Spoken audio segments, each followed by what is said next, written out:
I knew he was married. I knew it even before he touched me for the first time, even before he looked at me as if no one else existed in the room. And still, I took a step forward. My name is Emily.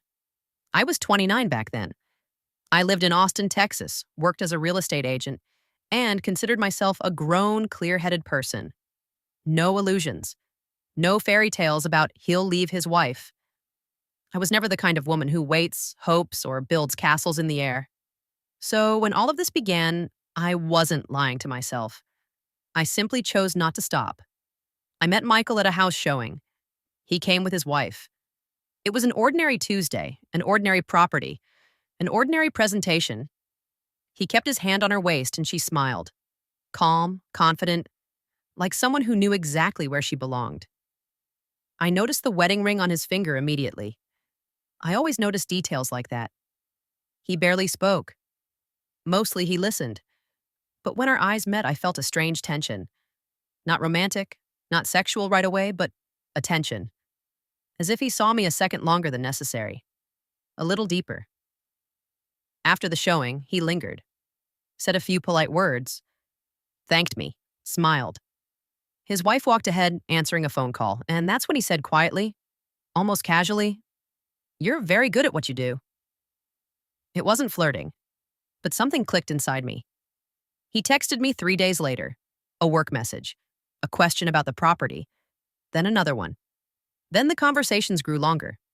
He never texted at night, never on weekends. He was careful, controlled. 2 weeks later, he admitted, "I shouldn't be feeling this," and I replied, "Then don't." He laughed, but he didn't stop. We met alone for the first time at a cafe downtown. He wasn't wearing his ring. I noticed and said nothing.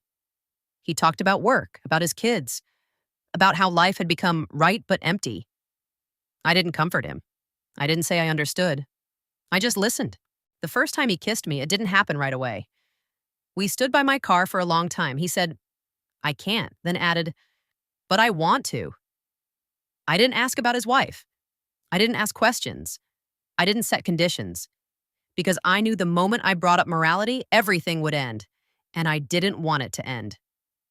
He came to my place a month later, late at night. No warning, just a message. "I'm nearby." I opened the door. He didn't take off his jacket right away. He just stood there like someone who had already crossed the line and knew it. We didn't talk. There was no romance in it. It was a decision made by two adults who knew exactly what they were doing. After that, he left.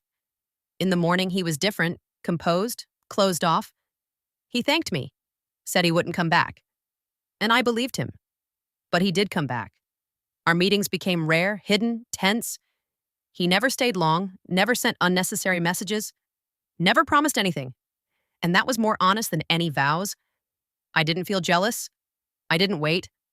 I lived my life.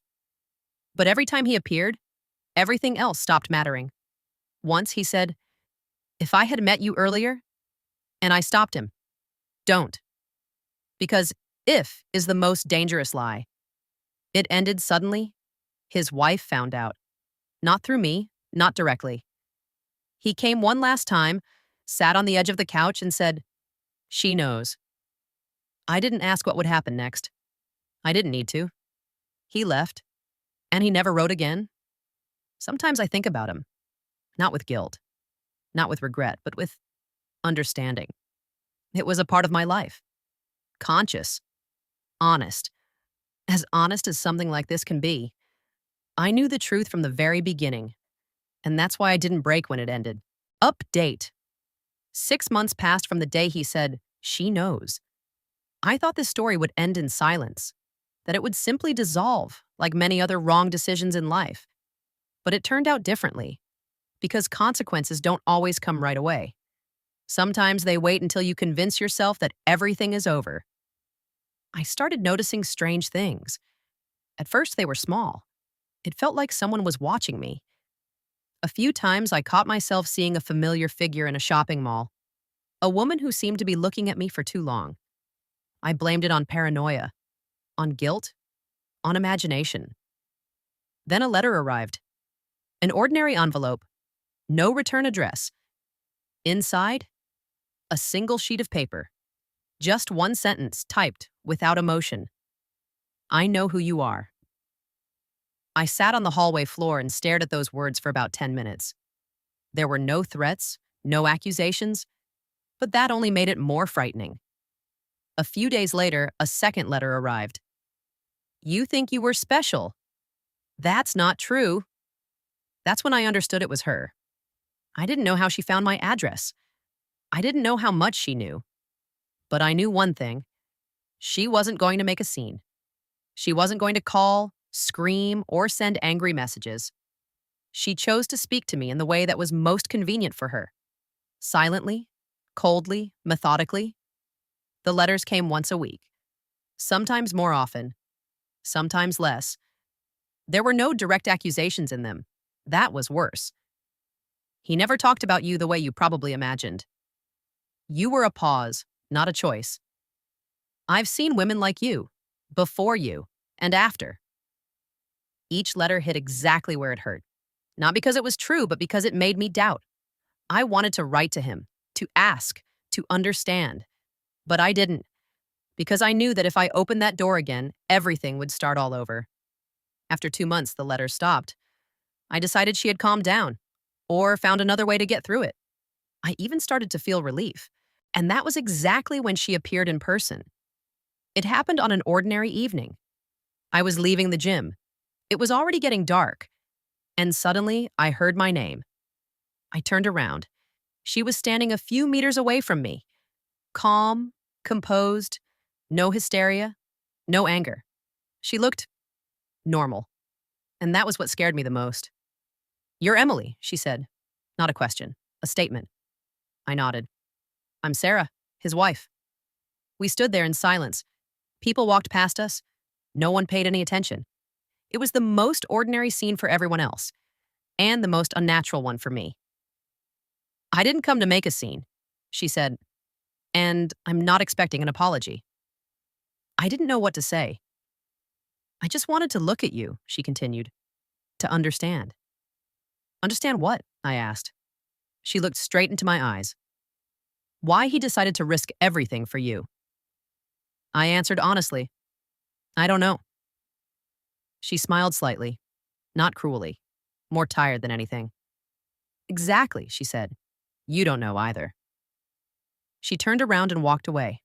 No threats, no accusations, no final words. I thought that was the end, but it was only a transition to another part of the story. POV of the wife. My name is Sarah. I'm 40 years old. I was married to Michael for 15 years. We have 2 children, a house, the perfect picture everyone loves. I didn't find out about the affair right away. Women rarely do. Usually they start to feel it. He became different.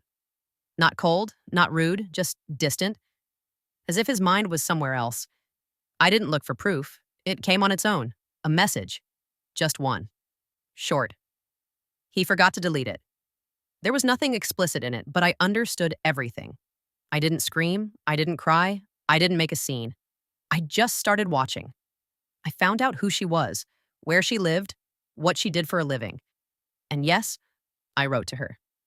Not because I wanted to scare her, but because I wanted to understand who she was, who the woman was for whom my husband decided to destroy our life. Reading her story now, I understand she wasn't lying to herself. And that is the hardest part. Because women like that can't be fully hated. They don't ask. They don't demand. They don't build illusions. But that's exactly why they are more dangerous. Michael didn't leave me for her. He stayed with me. Not because he loved me more, but because he was afraid. And I knew that. We tried to save the marriage for the children, for habit, for fear of being alone. But some things can't be forgotten. I don't hate her. In some way, I'm even grateful to her. She showed me the truth. About him and about myself. Final. Another year passed. I found out that they got divorced. I learned about it by accident. No details, no emotions. Sometimes I think about what would have happened if he had chosen me back then. Or if I had said no at the very beginning. But the truth is, this story isn't about choosing between 2 women. It's about choosing between a comfortable lie and an uncomfortable truth. I knew he was married. She knew he was lying. He knew he was doing something wrong, and each of us paid our own price. The end.